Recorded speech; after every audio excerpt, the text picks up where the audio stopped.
The Barbary states stretched along the northern coast of Africa. Arabs, Moors, Turks, Mohammedans, most of them. The Barbary states had practiced piracy for centuries. They sought plunder and captives to be held for ransom. They were experts at boarding and hand-to-hand fighting. Why didn't the nations get together and stop them? Because the rulers of Europe distrusted each other, they would not make a combined effort against the corsairs. The Barbary rulers were quick to take advantage of a young, weak nation like the United States. In accordance with time-honored practice, tribute was expected as a price for peace.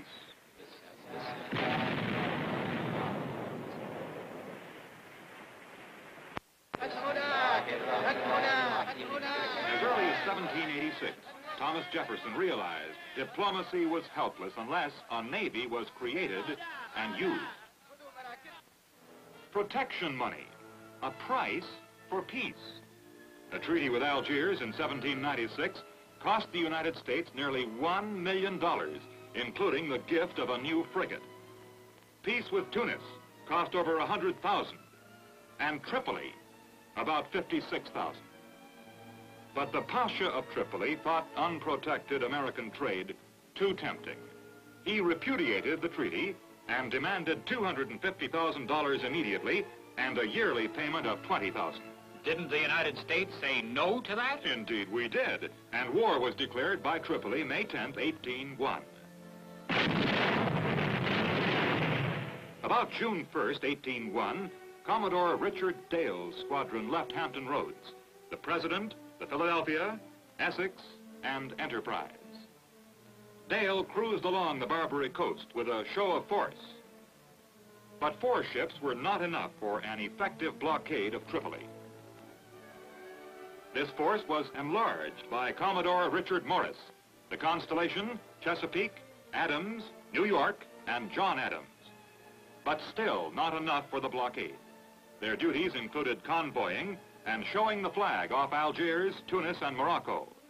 And they replenished at Gibraltar. Soon to be given command of the Mediterranean squadron was a man who left a lasting imprint on the Navy, Commodore Edward Preble, who arrived on station in the Constitution. Little known to his officers at first, he was a strict disciplinarian. Born in the state of Maine, he'd fought in the Revolution. Preble was a great leader. He was firm. He had fighting spirit. He had character. A commander passes on these qualities. His officers were well schooled. They were given high standards and were in themselves great commanders with the Preble fighting spirit. 2 serious obstacles were ahead. Trouble with Morocco across from Gibraltar. The Sultan of Morocco saw that the American ships, at Preble's orders, were cleared for action. So he up and changed his mind. He renewed the Treaty of 1786 with no further demands on the United States. Bad luck here with the Philadelphia. She had been sent ahead to blockade Tripoli. Chasing an enemy craft close inshore, she hit an uncharted reef. Ran aground, eh? What did the skipper do to get her off? Well, Captain Bainbridge laid all sails aback, tried to lighten ship. He cut away her foremast, cast off her anchors, jettisoned many of her guns, but kept some to fight with. After 4 hours, Bainbridge had to surrender. The enemy floated the Philadelphia and brought her in triumphantly. The Pasha of Tripoli was pleased. He held the Philadelphia's officers and crew for an enormous ransom. But Commodore Preble was not pleased. The powerful American ship was now turned against him. He had only the frigate Constitution of equal metal to meet her. He decided to destroy the Philadelphia. Lieutenant Stephen Decatur, Jr., commander of the Enterprise, volunteered to head an expedition to enter an enemy harbor and capture and burn a large warship. This called for volunteers. Aboard the Enterprise, every officer, man, and boy stepped forward. He selected 5 officers and 62 men. A Sicilian pilot, Salvatore Catalano, knew the harbor. They set out in a captured Tripolitan ketch with Mediterranean rig, renamed the Intrepid.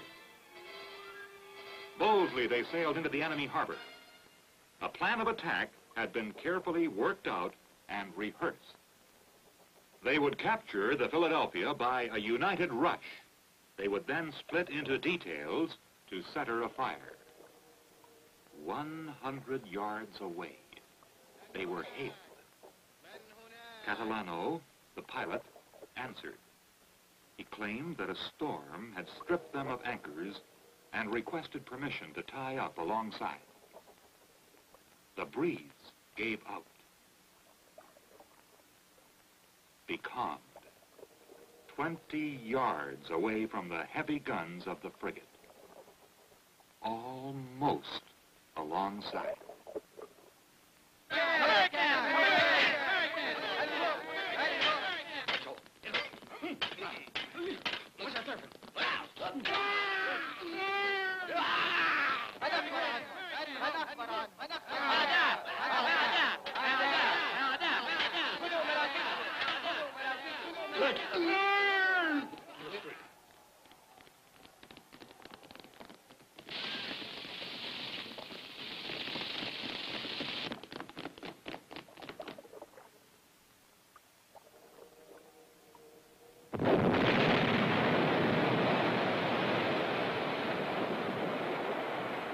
Eternal, they did it!